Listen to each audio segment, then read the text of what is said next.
నమస్తే అండి.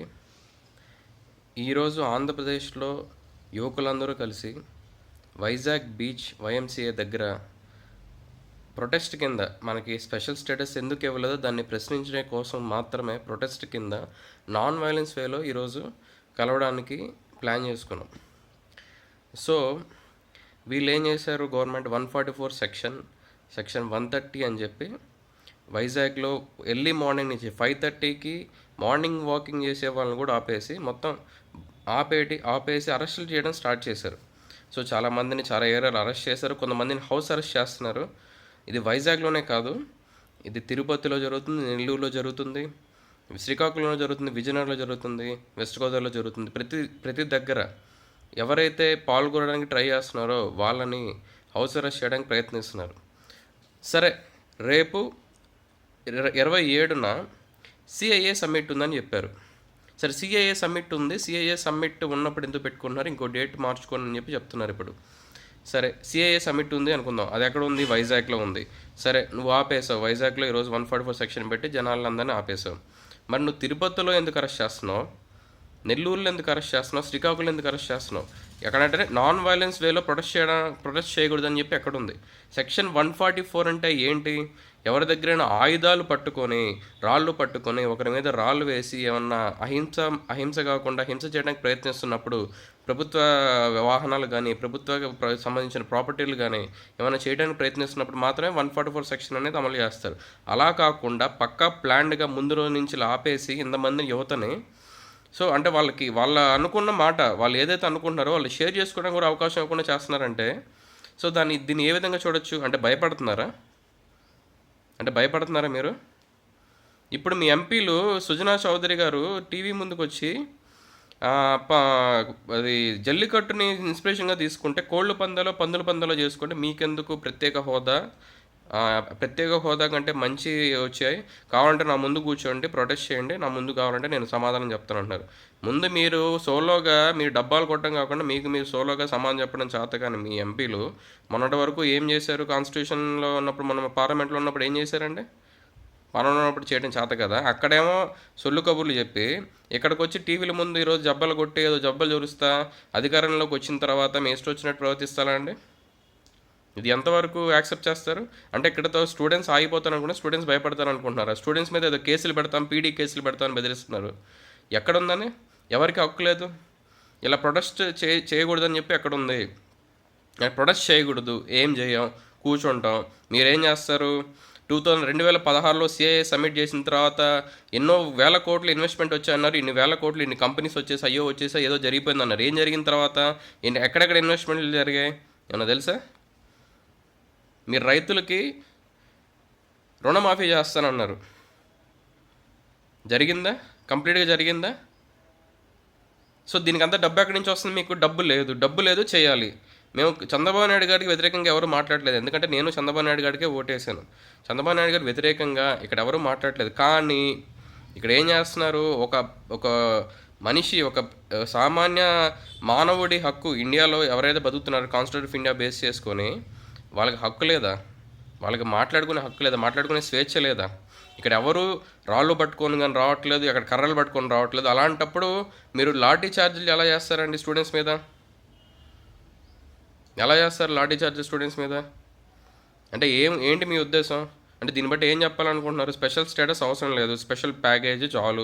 దానికి ఏమన్నా చట్టబద్ధత ఉందా? దానికి ఏమన్నా కాన్స్టిట్యూషన్లో స్పెషల్ ప్యాకేజ్ అని ఎక్కడ ఉందా? నాకైతే నాకు తెలిసి, నేను గూగుల్ చేశాను, నాకు తెలిసి ఎక్కడ లేదు. స్పెషల్ ప్యాకేజ్ గురించి ప్రత్యేకంగా ఎక్కలేదు. దానికి ఒక లా లేదు. లా లేనప్పుడు ఇన్ని వేల కోట్లు ఇచ్చేస్తుంటే ఎలా నమ్మేస్తారు? ఇన్ని వేల కోట్లు ఇచ్చిన తర్వాత దాన్ని ఎక్కడ ఇన్వెస్ట్ చేస్తారు? ఇప్పటికే చాలా ఇన్వెస్ట్మెంట్ వచ్చేసాయి కదా, 2016లో ఎన్నో వేల కోట్లు వచ్చేసాయి కదా. అవి ఎక్కడ పెట్టుకోవాలో తెలియట్లేదు మనకి. దానికి డెవలప్మెంట్కి మనకు టైం సరిపోవట్లేదు. ఇప్పుడు మళ్ళీ సెంట్రల్ గవర్నమెంట్ నుంచి వచ్చిన ఆ ప్యాకేజీలు తీసుకొని ఆ డబ్బులు ఎక్కడ ఇన్వెస్ట్ చేస్తాం? మరి మనకి చాలా కన్ఫ్యూజ్ అయిపోతుంది, డబ్బులు ఎక్కువ అయిపోతాయి కదా, ప్రాబ్లం అవుద్ది కదా. అలాంటప్పుడు మళ్ళీ మీకు చాలా ప్రాబ్లం అయిపోద్ది. ఎక్కువ మనీ ఉంటే ఎక్కువ సర్వీస్ చేస్తారు ప్రజలకి.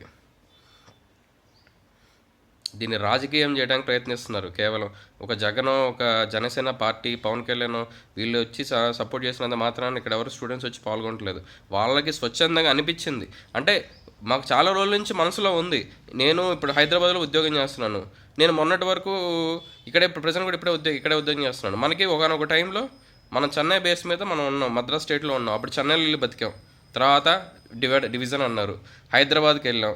హైదరాబాద్ తెలంగాణ స్టేట్ కూడా ఫామ్ అయ్యి ఆంధ్రప్రదేశ్గా ఫామ్ అయింది. హైదరాబాద్కి వెళ్ళాం, హైదరాబాద్లో అందరూ ఇన్వెస్ట్ చేస్తారు, ఇక్కడే బతికాం. తర్వాత స్టేట్ డివైడ్ అయింది, అన్నదమ్ములాగా విడిపోయాం. ఇప్పటికీ నాకు చాలా క్లోజ్ ఫ్రెండ్స్ ఉన్నారు ఇక్కడ. అది మనకి సమస్య కాదు. ఇప్పుడు హైదరాబాద్ నుంచి మనం ఎంత కాదైనా సరే కొంతకాలానికి అయినా సరే మన రాష్ట్రానికి వెళ్ళి బతకాలని ఎవరికైనా ఉంటుంది. నాకైనా నా ఊరికి వెళ్ళి బతకాలని నాకు ఉంటుంది. నేను హైదరాబాద్లో, నేను చెన్నైలోనే, బెంగళూరు బతకాలని నాకు ఉండదు. సో ఎక్కడ డెవలప్మెంట్ ఉంది, ఎన్ని రోజుల్లో డెవలప్మెంట్ మీరు చేయగలుగుతున్నారు? వితౌట్ స్పెషల్ స్టేటస్ ఏం చేస్తున్నారు? ఎన్ని ఉద్యోగాలు కల్పిస్తున్నారు? ఎంతోమంది బీటెక్లు చేసి బయటకు వస్తున్నారు రోజు. వాళ్ళలో ఎంతమందికి ఉద్యోగాలు వస్తున్నాయి? ఎంతమందికి వాళ్ళు చదువుకున్న కోర్సులో ఉద్యోగాలు వస్తున్నాయి? అంతా వెళ్ళి సాఫ్ట్వేర్లో జాయిన్ అవటం, లేదంటే ఇంకేమైనా బ్యాంక్స్ ప్రిపేర్ అవ్వడం, ఇది చేస్తున్నారు తప్పితే వాళ్ళు చదువుకున్న చదువుకి ఏమైనా ఉద్యోగాలు వస్తున్నాయా? ఎంతమందికి ఉద్యోగాలు వస్తున్నాయి? ఎంతమంది ఉద్యోగాలు కల్పించగలుగుతున్నారు మీరు? దానికి తగ్గట్టు మెజర్స్ తీసుకోవాలంటే మన చేతిలో మనీ ఉండాలి, ఎకానమీ ఉండాలి, కంప్లీట్ స్ట్రక్చర్ ఉండాలి. Only money can't do anything. Money ఉన్నంత మాత్రాన దాన్ని మీరు మొత్తం ఇన్వెస్ట్ చేస్తారని నేను చెప్పలేను. గత 10 ఏళ్ళుగా ఏం జరిగిందో, గత 15 ఏళ్ళుగా ఏం జరుగుతుందో ప్రతి ప్రభుత్వం హయాంలో చూస్తూనే ఉన్నాం మనం. ప్రతిసారి ఎన్నో వేల కోట్లు గవర్నమెంట్ ఇష్యూ చేయడం, దాన్ని మీరు ఏం చేస్తున్నారు, ఇక్కడ తింటున్నారో చేస్తున్నారో మనకంతా ప్రజలందరికీ తెలుస్తూనే ఉంది. ఇక్కడ ఏ పెట్టుబడుల పాటని మేము విమర్శించట్లేదు. కానీ స్పెషల్ స్టేటస్, మీరు స్పెషల్ స్టేటస్ ఇస్తారని చెప్పిన తర్వాత మాత్రమే జనాలందరూ ఓట్లు వేశారు. జనాలందరూ బీజేపీకి అన్ని ఓట్లు ఎలా వచ్చాయి? ఆంధ్రప్రదేశ్లో అన్నమంది ఎంపీలు ఎలా అయ్యాలి బీజేపీకి, టీడీపీకి అన్ని ఓట్లు ఎలా వచ్చాయి? ఎంతమంది యూత్ ఎలా పార్టిసిపేట్, ఎప్పుడు లేనంతగా ఎక్కువ మంది, ఇంత పర్సెంట్ ఎక్కువ ఓట్లు ఎందుకు వేశారు? ఎందుకంటే జనాల మధ్యలో ఒక అన్బ్యాలెన్స్డ్ స్టేట్ ఆఫ్ మైండ్ ఉంది. ఏదో విధంగా మన రాష్ట్రానికి మంచి జరుగుతున్న ఉద్దేశంతో స్పెషల్ స్టేటస్ వస్తే ఇంకా బాగుంటుందనే ఉద్దేశంతోనే ఓట్లు వేశారు. ఒక క్యాపిటల్ లేని రాష్ట్రానికి, ఎటువంటి డెవలప్మెంట్, కంప్లీట్ డెవలప్మెంట్ లేని రాష్ట్రానికి స్పెషల్ స్టేటస్ లేకుండా ఏ విధంగా మీరు ముందుకు తీసుకెళ్దాలనుకుంటున్నారు? వైజాగ్లో ఎన్ని కంపెనీస్ ఉన్నాయి? విజయవాడలో ఎన్ని కంపెనీస్ ఉన్నాయి? తిరుపతిలో ఎన్ని కంపెనీస్ ఉన్నాయి? అంటే మేమంతా వెళ్ళి హైదరాబాద్లో బతకాలా? మేమంతా వెళ్ళి చెన్నైలో బతకాలా? రాష్ట్రంలో బతకూడదా? ఇక్కడ ఉద్యోగాలు ఏం కల్పిస్తున్నారు మీరు? ఎటువంటి భరోసా ఇస్తున్నారు?